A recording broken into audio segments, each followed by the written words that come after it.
ওদিকে তো মাঠ মনে হচ্ছে। মাঠ নয়, খানিকটা পুরো জমি বাবু।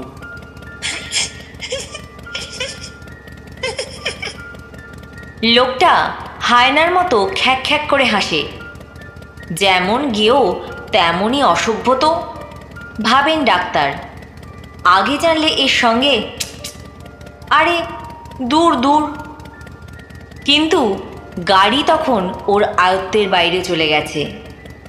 এবড়ো খেবড়ো জমির ওপর দিয়ে গোয়ারের মতো গো গো করে ছুটছে গাড়ি।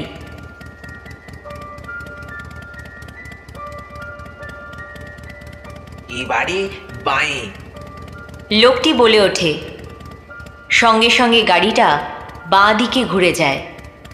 ডাক্তার ভাবেন, আরে এ তো বড় মজা। গাড়িটা মন্ত্রশক্তি পেয়েছে নাকি? স্টিয়ারিং ঘোরানোর আগেই গাড়ি ঘুরে যায়। কিন্তু সামনেই যে একটা জলের রেখা দেখা যায়। সর্বনাশ, ওটা খাল না? ঝটিকাবাবু আঁতকে ওঠেন। গাড়ির ইঞ্জিনের মধ্যে যেন হাজারটা পাখি ডাকতে থাকে।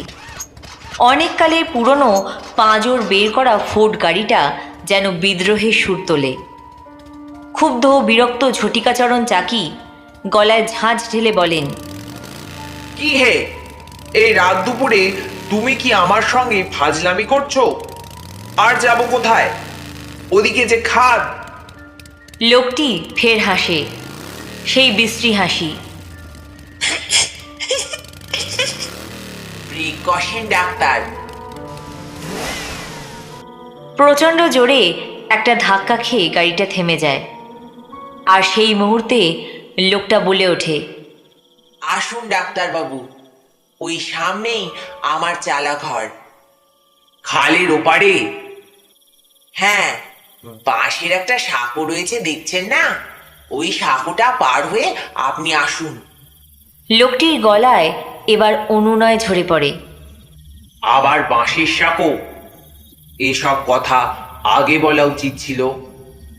বক বক করতে করতে গাড়ির দরজা খুলে নামেন ডাক্তার। তার বেতো কেশো দেহটার বুকের ওপর যেন হাঁপড় পড়তে থাকে।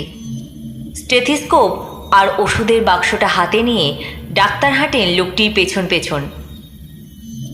সাঁকোর ওপর দিয়ে যাবার সময় ক্যাঁচড় ক্যাঁচড় আওয়াজ হয়। কিন্তু লোকটির হাঁটা এতই দ্রুত যে সে চোখের পলকে বাতাসের মতো মিলিয়ে যায়।